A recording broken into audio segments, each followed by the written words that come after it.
کون لڑ سکتا ہے اس ملک کا الیکشن؟ متوسط طبقات میں سے شریف آدمی، رزق حلال کمانے والا، سفید پوش، وہ صاحب علم ہو، صاحب فکر ہو، صاحب صلاحیت ہو، صاحب اہلیت ہو، وہ سارے لوگ آؤٹ ہو چکے ہیں سسٹم سے. اب صرف وہ لوگ ہیں جن کے پاس گنڈا گردی ہے، جن کے پاس برادری ہے، جن کے پاس بے تحاشا حرام کی کمائی کا پیسہ ہے، جن کے پاس لنکس ہیں، جو ایجنسیوں کے ساتھ ویل کنیکٹڈ ہیں، اور جو کرپشن کر کے آتے ہیں اور کرپشن کر کے جاتے ہیں. صرف وہ لوگ سروائیول کر رہے ہیں سسٹم. اور سسٹم بچاؤ کی جو بات کی جاتی ہے وہ دراصل کرپشن بچاؤ کی بات ہے، نااہلیت کے بچاؤ کی بات ہے. 17 کروڑ عوام میں پرسنٹیج وائز دیکھیں تو یہ 1% لوگ بھی نہیں بنتے شاید جن کو حق ہے اس ملک کو رول کرنے کا، اور رول کرنے کی شکل میں اس ملک کو تباہ و برباد کرنے کا.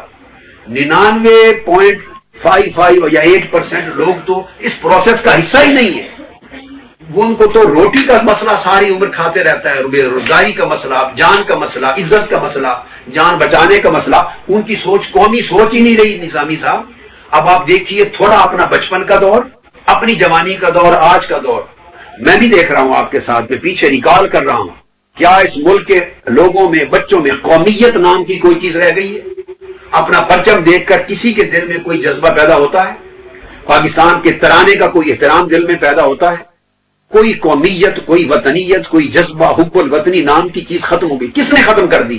انڈیا نے نہیں کی، امریکہ نے نہیں کی، یہ ملک کی قیادت نے کی، یا پولیٹیکل قیادت نے، ان کے مظالم نے، ان کی کرپشن نے. اعتماد اٹھ گیا ہے قوم کا. مگر قوم کا رول صرف یہ ہے کہ 5 سال کے بعد جب الیکشن کا ٹائم آتا ہے تو عوام میں سے تو کھڑا کوئی نہیں ہو سکتا نمائندہ. کوئی کھڑا ہو جائے تو اس کو تو 80، 90 یا 100 سے زیادہ ووٹ نہیں ملنے. تو انفیکٹ جو پوٹینشیل کینڈیڈیٹس ہوتے ہیں وہ تو 2 یا 3 ہی رہ جاتے ہیں. یا وہ نون لیگ سے آئے گا، یا وہ کاف لیگ سے آئے گا، یا پیپلز پارٹی سے آئے گا، یہ جہاں جہاں علاقوں میں جن کا تسلط ہے ان کا آئے گا. اور وہ جو 2-4 پوٹینشیل جو کینڈیڈیٹس ہیں یہ وہ ہیں جو نسلوں سے چلے آ رہے ہیں. یہ پورے ملک کو رول کرنے کا رائٹ تو چند خاندانوں کے اندر ہے جو وراثت میں مل رہا ہے ان کو. باپ دادا گیا، باپ گیا، چچا گیا، تایا، بیٹا، پوتا، انہی خاندانوں میں چل رہا ہے. عوام کے پاس آپشن ہی نہیں ہے کوئی اور کسی اور کو ووٹ دینے کی، لہذا وہ ان 2 میں سے کسی کے پیچھے لگیں گے. برادری بھی آ جائے گی، اس میں پھر پیسہ بھی چلے گا، اس میں پھر ایجنسیاں بھی چلیں گی، کرپشن بھی چلے گی، گنڈا گردی بھی چلے گی، اور پھر آخر پہ فرشتے بھی آ جائیں گے، ہڈن ہینڈز بھی ریزلٹس کو مینوور کریں گے. تو یہ ہے سسٹم، یعنی یہ وہ پروسیس ہے جس سے یہ سسٹم جنم لیتا ہے. اور اب آپ ڈگریوں کا حالات آپ دیکھ رہے ہیں. جس اسمبلی میں سینکڑوں لوگ جعلی ڈگری کے ساتھ بیٹھے ہوئے ہوں، مجھے تعجب ہے اس ملک کی عدالتوں پر کہ وہ انہیں اس اسمبلی سے ڈی سیٹ کرتے جا رہے ہیں اور دوبارہ ری الیکٹ ہو کے آنے کے لیے راستہ کھلا چھوڑے جا رہے ہیں. کس نوعیت کے یہ فیصلے ہیں؟ یعنی اس کو ڈی سیٹ کرنا تو نہیں تھا، یہ بہت بڑی ڈس آنیسٹی تھی. اور اگر ایک شخص جو جھوٹی جعلی ڈگری لے کر اسمبلی میں پہنچا ہے، چھوڑ دیں کہ اب بیچلرز کی ڈگری ہونا یا ڈگری کی ریکوائرمنٹ اب موجودہ لا میں ہے یا نہیں، this is not an question. Question ہے دراصل ان کی انٹیگریٹی کا، آنےسٹی کا اور ڈس آنےسٹی کا، کہ وہ اتنی بدیانتی کر کے جو جھوٹی ڈگری لے کر جو آپ کا ایم این اے، آپ کا لیجسلیٹر، قانون دینے والا شخص جو بن گیا ہے، کیا وہ زندگی پر اہل ہے دوبارہ ایسے اداروں میں آنے کا؟ یہ تو پوری اسمبلی اڑا دی جاتی جس میں اس قسم کے لوگ بیٹھے ہیں اور نااہل لوگ بیٹھے ہیں. پھر آپ یہ ادراک کیجئے، تیسری بات ایمانداری سے، کہ یہ سارے بیٹھے ہوئے لوگوں میں پرسنٹیج بتا دیجئے کتنے لوگ ہیں جو نیشنل لیول پہ لیڈ کرنے کے اہل ہیں. ایمانداری کی بات ہے، اگر یہ کرپٹ سسٹم ان کو سپورٹ کرنے والا نہ ہوتا تو ان کی اوور ویلمنگ میجورٹی کونسلر بننے کی اہل نہیں ہے. ان دیئر اون صرف انہوں نے سیاسی بولی سیکھ لی ہے، پیسہ پاس ہے، خاندان ہے، بیک گراؤنڈ ہے، اور وہ سارا کچھ سکھا دیتا ہے. یہ ناظم اور کونسلر بننے کے بعد لوگ اہل نہیں ہیں. ہم نے ڈیموکریسی نام رکھ دیا ہے صرف اس پروسیس کو، دھاندلی کا پروسیس، انجینئرنگ اور مینوورنگ پروسیس، جو اس دن ایک آدمی جا کے پرچی ڈال آتا ہے اور وہ جو پرچی کے نتیجے میں شام کو کوئی اوپر سے بیٹھ کر خاص ادارے اعلان کر دیتے ہیں کہ فلاں الیکٹ ہو گیا، فلاں ہار گیا. یہ جو ایک ڈرامہ ہے پورا، ہم نے اس کو ڈیموکریسی کا نام دے دیا ہے. تو میں اس کو نیگیٹ کر، ہم نے ڈیموکریسی نام رکھ دیا ہے صرف اس پروسیس کو، دھاندلی کا پروسیس، انجینئرنگ اور مینوورنگ پروسیس جو اس دن ایک آدمی جا کے پرچی ڈال آتا ہے اور وہ جو پرچی کے نتیجے میں شام کو کوئی اوپر سے بیٹھ کر خاص ادارے اعلان کر دیتے ہیں کہ فلاں الیکٹ ہو گیا، فلاں ہار گیا، یہ جو ایک ڈرامہ ہے پورا، ہم نے اس کو ڈیموکریسی کا نام دے دیا ہے. تو میں اس کو نیگیٹ کر، میں تو چاہتا ہوں جمہوریت ہو، مگر جمہوریت جمہوریت کی شکل میں ہو. جمہوریت ہے جمہور سے، جمہور نام ہے عوام کا، عوام ہے 17 کروڑ، 17 کروڑ کو کیا مل رہا ہے؟ تو جمہوریت کہاں ہوئی؟ یہ تو چند لوگوں کے تحفظ کا نظام ہے، یہ جمہوریت نہیں ہے. سو میں یہ آمریت ہے، سیاسی آمریت، اس کے خاتمے اور ایک ایسے جمہوری نظام کو لانے جس میں عوام کو حصہ ملے، اس کی بات کی، اور وہ پرامن طریق سے بات کی. ہماری بدقسمتی یہ ہے کہ تعلیم ہم نے ویسٹرن لیول پر اپنی لے نہیں گئے، لوگوں کو شعور ویسٹرن لیول پر ابھی پہنچانے میں کامیاب، ایجوکیشن پہ ہم نے خرچ نہیں کیا. یعنی ان ملکوں میں 100% لٹریسی ہے یا 98-97% لٹریسی ہے. ہر بندہ یہاں کوئی دھینگا مشتی نہیں ہوتی، باہر کی مغربی دنیا میں دنگے فساد نہیں ہوتے، جلسے جلوس نہیں ہوتے. الیکشن کے دن ورائس صاحب پتہ بھی نہیں چلتا کہ آج ووٹنگ تھی. کینیڈا میں دن گزر جاتا ہے اور کوئی شخص دوسرے کو بتاتا ہے کہ آج پول کر آئے ہو، ہر شخص خاموشی سے، چھٹی بھی نہیں ہوتی. میں بتاتا ہوں ڈیموکریسی کیسے ہوتی ہے، کہاں ہوتی ہے. اپنے آفس سے فار این آور ہر شخص اٹھتا ہے اور جا کے ووٹ ڈال کے واپس آ جاتا ہے. اتنے قریب فاصلے پر بے شمار پولنگ سٹیشن قائم ہوتے ہیں کہ آفس کو بھی معطل نہیں کرتے. ہر آدمی اپنے جاب بزنس سے جا کے ووٹ ڈال کے آ جاتا ہے. دھینگا مشتی نہیں ہوتی، جلسے جلوس نہیں ہوتے، دنگے فساد نہیں ہوتے. پروٹیسٹ کے ایک طریقے ہیں. یہاں تو ایک قیامت ہے، تو اس قیامت کو اس کو بھی ڈیموکریسی کا نام دیا ہوا ہوتا ہے. اور وہاں صورت یہ ہے کہ ہر شخص کنسرنڈ ہے national interest. Every single person کو پتا ہے کہ اگر ٹیکس ہیلتھ پہ اتنا لگے گا، انکم پہ اتنا % لگے گا تو یہ ہمارے نقصان میں ہے، اس سے کم ہوگا تو فائدے میں ہے. ایجوکیشن کی یہ پالیسی فائدے میں ہے، یہ پالیسی نقصان میں ہے. فلاں پالیسی فورن پالیسی فائدے میں ہے، فلاں فورن پالیسی نقصان میں ہے. یعنی جہاں ڈیموکریسی ہے وہاں لوگ ووٹ دیتے ہیں، اور ووٹ دینے سے جب گورنمنٹ آتی ہے تو ووٹ دینے والے ہر شخص کو پتا ہے میں کس کو ووٹ دے رہا ہوں، یہ شخص کس پارٹی سے ہے، اس پارٹی کا مینیفیسٹو کیا ہے، اس پارٹی کے نظریات کیا ہیں، یہ کیا سسٹم لائے گی، کیا چینجز لائے گی، میرے اور میری قوم کو کیا بینیفٹ ہوگا اور کیا نقصان ہوگا. جب یہ شعور سارا 100% کمال اور بلوغ پر پہنچا ہوتا ہے وہاں ایبسولیوٹ ڈیموکریسی کام دیتی ہے. اس ایبسولیوٹ ڈیموکریسی میں پرائم منسٹر کو بھی عدالت میں طلب کر لیتے ہیں، کسی شخص کے بھی خلاف انکوائری شروع ہو جاتی ہے، پولیس انکوائری شروع کر لیتی ہے ایز پرائم منسٹر، اور ایم پیز کی اور لارڈز کو.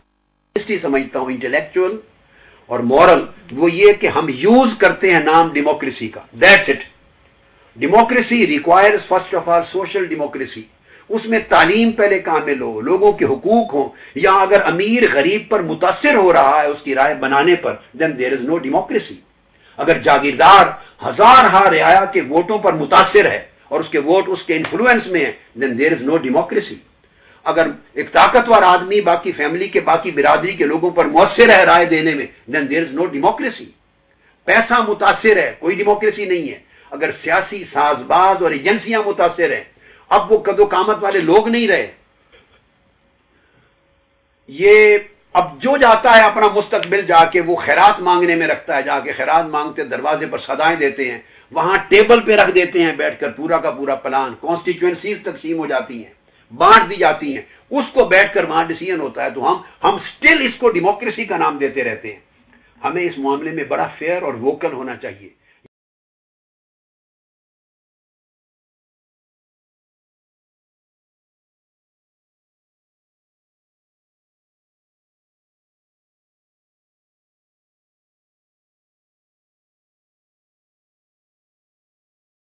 مگر یہاں ایک ایسی لیڈرشپ چاہیے جو اور کچھ نہیں تو کم سے کم 2 decade, not military leadership, elite میں سے، اہل علم و فکر میں سے، اہل کردار میں سے، جس کی دیانت اور امانت میں شک نہ ہو، جس کا جینا مرنا قوم کی مفاد کے لیے ہو، جس کے پاس ایبلٹی ہو، اور پھر اس کے ساتھ ایک ملک گیر قومی ٹیم ہو، ود نیشنل ٹیم ہو، اس کے ساتھ نیشنل ٹیم لے، بیسڈ آن ون پارٹی نہیں.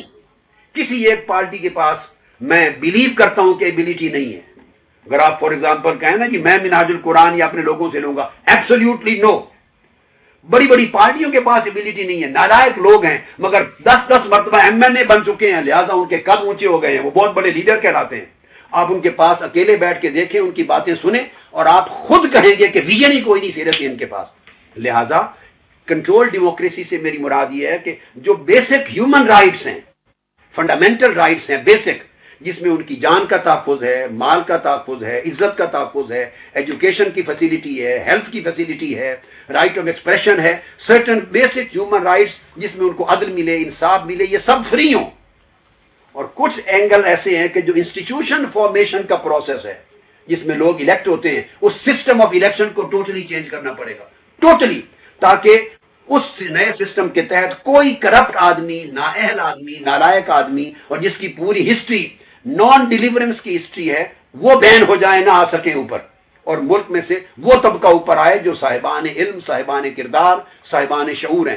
اس طرح سسٹمز ہوں اور ان کو تمام میڈیا کی پوری سپورٹ ہو اور اداروں کی سپورٹ ہو، اور یہ ایک عرصہ ان کا پلان صرف اس ملک کو ترقی کی راہ پر گامزن کرنا، کرپشن کو ختم کرنا۔ اب آپ سوچئے جتنی لیڈرشپ ہے وہ کہتے ہیں کرپشن ہماری سوسائٹی کا کلچر ہے، part of our life. Corruption سے اتنی کمپرومائز ہو چکی ہے، اب اس کے خلاف کوئی بات کرنے کو ہی تیار نہیں ہے، سرے سے ہی تیار نہیں۔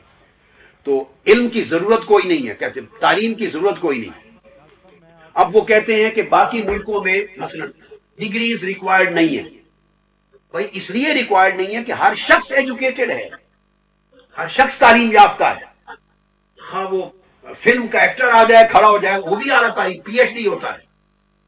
تو یہاں ہمارے پاس پوزیشن ڈیفرنٹ ہے، لہذا اس انداز کے ساتھ ایک چینجز چاہیے جو ایک عرصہ سکون کے ساتھ اس ملک کو ترقی کی راہ پر گامزن کریں، اور یہ جوائنٹ وینچر ہے، اس میں ایلیٹ بھی داخل ہوں، انٹیلیجنشیا داخل ہوں، اس میں آپ لوگ ہوں، اس میں پریس اور میڈیا کے جرنلسٹ شامل ہوں، اس میں فوجیوں میں سے بھی کچھ طبقہ شامل ہو، اس میں سیولین شامل ہوں، اس میں کچھ بیوروکریٹ شامل ہو، مگر آنےسٹ کیپیبل پیپل۔ تو ایک کنٹرول ڈیموکریسی، اور وہ لوگوں کو ڈیموکریٹک رائٹ دینے کی ضمانت دیں، اور نئے سرے سے کانسٹیٹیوشن میں بھی بہت بڑی تبدیلیوں کی ضرورت ہے۔ یہ قوانین راستے کی زنجیر بن گئے ہیں، آپ قدم ہی کوئی اٹھا نہیں سکتے۔ عدل لینے کے لیے، چینج لینے کے لیے 10-20 سال آپ دھکے کھاتے پھرتے بھی نہیں ہے کہ مذہبی جماعتیں کے پاس کوئی سسٹم نہیں ہے، نہ ان کے اپنے پاس جماعتوں میں ہے، نہ باہر ہے، نہ ان کے دماغ میں ہے، نہ ان کے مینیفیسٹو میں ہے۔ وہ میرا اشارہ نہ اس طرف ہے نہ فوج کی طرف۔ اس کے بعد دوسرا جز آپ نے جو فرمایا کہ کئی تجربات ہو چکے ہیں، میری دانش میں کوئی تجربہ نہیں ہوا۔